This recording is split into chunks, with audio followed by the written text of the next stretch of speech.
All right, here we are, morning of Foodhammer. We're outside Gamer Sanctuary. There's the storefront right here. We are actually going to be playing just around the plaza, right here in an old Curves. We got everything moved out of there. Lots of tables set up. You see Foodhammer on the window. We've been moving stuff in all day, getting ready for barbecue with some hamburgers. Got I think 21 tables set up, all fully loaded with terrain. Everything is beautiful looking. Getting the prize table set up. So let's go on inside and take a look and see what we got for today. All right, here we are inside Foodhammer. You can see we got tons of tables set up.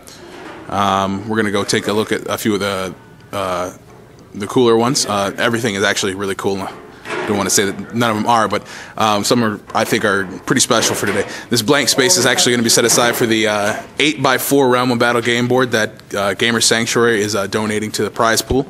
It's our grand prize for the day. So we are still waiting for the store to open up so we can actually get it out and set it up. There's some of the guys hanging out and filling out the prizes. Oh, we'll look at those later. So let's take a look at some of the cooler boards we have set up for today, and hopefully a few of us will be able to get to play on them. All right, I'm going to start with probably the most special board we have. This is our Space Hulk setup. We have it built for the boarding action missions out of the Imperial Armor. I believe it's Imperial Armor 10. Some of the guys each took responsibility for a section. We've got a landing bay, a hydroponic, and other engineering section. I'm sorry, this is the engineering section. Hydroponics and other storage and supplies, it looks like. And then we have the bridge as well. This board is a lot of fun to play on. It really restricts line of fire and creates some interesting opportunities for models like Terminators to really dominate, which I have to say Brian completely raped me on this board once using, I think he had 30 Terminators versus my Eldar. I was basically holding the bridge, and he deployed in this corner and just swept through the walls and took me out pretty quickly. Great board to play on. This is probably going to be really hotly contested for everyone who wants to jump into this little back room. Let's see what else we got. All right, as I've said many times on BatRep videos, we love thematic tables. We were unloading all of these tree bases onto one table just to kind of get them out of the way, and then started spacing them around a little bit, and Larry pointed out that it kind of looked like Bastogne, so we decided to call it Bastogne and just leave it the way it is. Put some craters and some water on there, flipped it around and put it on the white tablescape to represent a little bit more snow cover. So this is honestly one of the boards that has me pretty giddy. There's lots of cover, but none of it's great cover, and I think it'd be an awful lot of fun to play on. So we have Bastogne. Let's go see what else we've got. This one's loaded up with some terrain that Brother Captain Jeremiah had sitting in his house all year and didn't bother to tell anybody. Some beautiful stuff, all foam made. See what you can do with a little bit more time. Got lots of depth to the hill pieces, lots of blocking terrain. This one should be an awful lot of fun to play on too. And of course, we threw a big puddle in the middle with a little island, hoping that somebody is going to be gutsy and put an objective on there and have to slog through the water to get it. All right, this one is kind of our homage to an Old West village. These little house kits, I think they're either hardcore foam core board or softer wood, but they're $8 a piece for kits, which isn't too bad. Take a little bit to assemble and glue. But again, makes a nice thematic looking table. I think this would be great for like a War Machine table, because the buildings kind of have that not quite modern look. They're a little bit more industrial, but not quite grimdark for 40K. But you know what? They still work for today.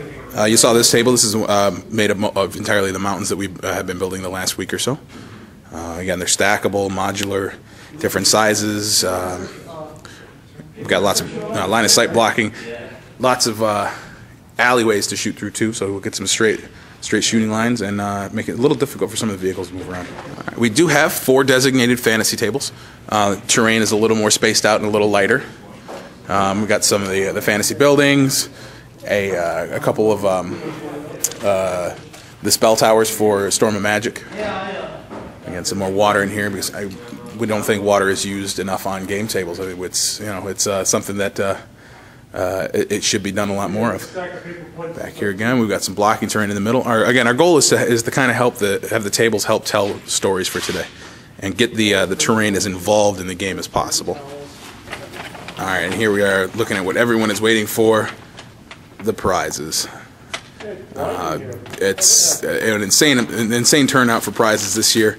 We've got several different raffle systems. You're gonna be able to, when you buy your raffle tickets, you can put it in the random prize bucket, the Dark Vengeance prize bucket, the sponsor prize bucket, and we'll be pulling out names throughout the day for some of these. Others will have to wait till the end. We do have some trophies that we set up for the actual event itself. We've got Warhammer and Fantasy first and second places. And yeah, that is a Hellbrute. A whole bunch of stuff. You see Dark Vengeance boxes, Battle Force boxes, Warhammer Invasion. There's a copy of Chaos in the Old World. Some Warhammer Fantasy boxes. A whole bunch of stuff. Space Marine video games. Blood in the Badlands. There's some artwork. Actually, one of our sponsors is is a Warhammer artist. Does some great work. Picked up a whole bunch of Black Library novels for cheap. Dice sets. Oh wait, we're still missing the KR multi-case pile. I'll show you that when it shows up. But yeah, it's just an incredible amount of generosity shown by our sponsors here. All right, and here we have the big pile from KR multi-case. There's a grand total of 2, 4, 6, 8, 9 separate cases, all with foam included. It's $1,000 retail worth of KR multi-case stuff. It's awesome. So again, we'll take a quick look over the entire prize table. It's 10 o'clock right now. We're starting to get people coming in. A lot more of the club members have started to filter in, and we're starting to get some actual players today. All right, so we're going to be checking in throughout the day, hopefully talking to some of the players. Maybe I can get a couple of Fresh Coast guys on camera and we can ask them some questions about the event. All right, well, Foodhammer 2012 is officially underway. We've got a nice mix of fantasy and 40K going on. A whole bunch of different armies on display.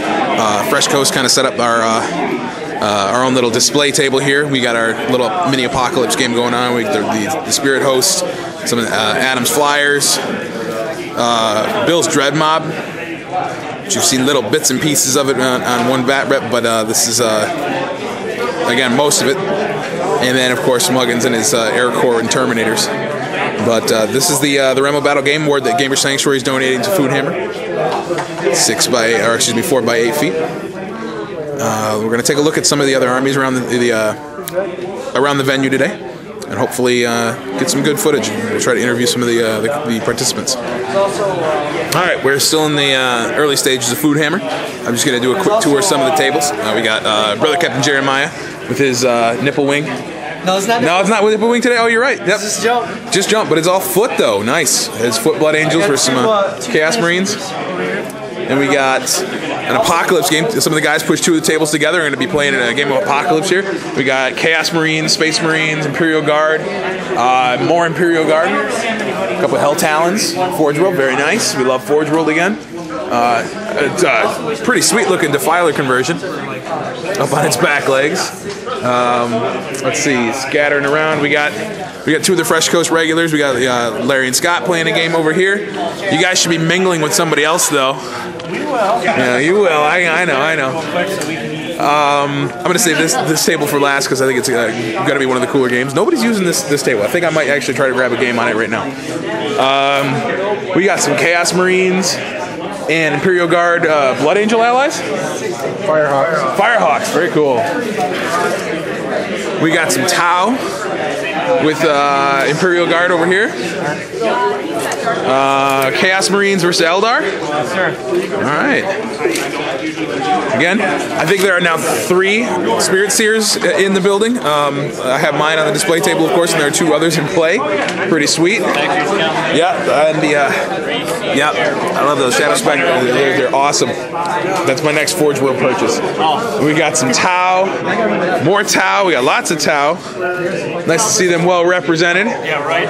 Yeah, for the greater good. Sure, let's just kill each other. Yeah, actually, Farsight. That's kind of his. That's true. That's true. You got Farsight on the table? Well, Farsight Army, but it's a Farsight Army. All right. Well, We can justify it fluff-wise then. Here's the more fun part of these guys. He considers himself chaotic. He considers himself renegades.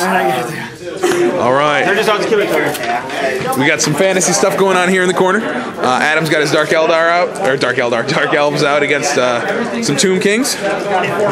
We got Chaos Warriors of Chaos versus Chaos Demons. 5 and a 1, you get 5. I really don't think you could get more chaos than chaos versus chaos. It's all corn too. Yeah, is it? Oh, it is. Yeah. So I have the greatest Nice. magic user in Warhammer. Of course. There's no magic defense. Yeah, brilliant, brilliant. Did you think of that one beforehand? No. I would hope not. Right. All right, coming back over here, we got some great Eldar Forge World items, some older armor cast Eldar. We got a scratch-built Revenant Titan. We have a Nightwing, and All right, can you just run look at that. Somebody else is doing the same kind of Nightwing conversion stuff I am. Although he actually took the time to fill in the gaps on the back wings. That's nice. Eldar versus Imperial Guard. We got what? This is High Elves versus Dark Elves. Nice. High Elves versus Dark Elves. Another Eldar that makes 3 Eldar players. Eldar versus Grey Knights. And see, like I said, there again. The Spirit Seer. I think that I keep telling everybody in the bat reps I think the Spirit Host will work eventually. And we got someone setting up here with some orcs looking for a game. But I want to come back around to this front table. All right, like I said before earlier, I think this is one of the cooler looking tables that we set up. We've been affectionately calling it Bastone. But on the Bastone table, we have 2 of the more impressive looking armies of the day. We've got Space Wolves lined up in the trees versus Necrons. Beautiful looking rust effects on everything. All the green plastic bits are actually painted over and they look so much nicer. We're going to be watching this table pretty closely. It's just gorgeous looking. These are the gentlemen responsible. Good job, guys. This is what we like to see here in Fresh Coast. We like fully painted armies on nice tables. Hope the game goes as well as the armies look. All right, it's about 12:45 still. Early. We're just starting to do some of the random prize pulls. We got a couple other players walking in. We got a Dark Eldar Necron game going. In the back, we have our first Orc player. We got some Orcs and Imperial Guards setting up here. The guys from Second Founding Games in Ohio have showed up today. They're actually going to be doing a podcast right here from Foodhammer. Some of the other games in progress, we got our Fresh Coast boys right here using some re-rolls and having some shenanigans go on in their game. And back over here, though, the game we're really kind of all keeping an eye on because of just, again, the way the whole both armies look on the table, spectacular. A whole lot of Necron Wraiths dead in the back. The Warlord apparently didn't last the first turn. He was taken out, right? Yeah. Taken out in the first turn. Some really bad armor save rolls. Flyers are starting to come in, though. Space Wolves are starting to feel it, I think. We're going to keep watching this game a lot more closely. But yeah, again, everyone's having a great time. They're buying some raffle tickets. Got tons of prizes. We got the Apocalypse game here that's underway finally. The Pink Rhino of Doom. This young man's Space Wolves. And then, yeah, lots of other stuff going on. So, oh, yeah, Orc Flyers. Orc Flyers, some of my favorite looking models. Still got plenty of room, though. We got a couple guys looking for games still. Yeah, we're hoping to get everybody playing as much as possible. We're going to start some lunch here shortly. All right, here we are back at Foodhammer. The first games, a lot of them are wrapping up. The big game we've been watching back here, guys, how did it end out? I got your Warlord, and I got First Blood. Other than that, we tied. Yeah, so primary tied, but then he pulled through. So you came through on victory points? Barely. All right. Barely. So we call that a victory for the Space Wolves? Barely. All right, a scant victory. There's not a whole lot left standing on the table. Well, that's pretty cool. So we've got a couple fantasy players who are going to be teaming up for a 6,000 points aside Storm of Magic game shortly. The Massive Apocalypse game is still going strong over here. We got some other guys starting to get a second round already over here. Pretty sweet. We'll keep checking in throughout the day.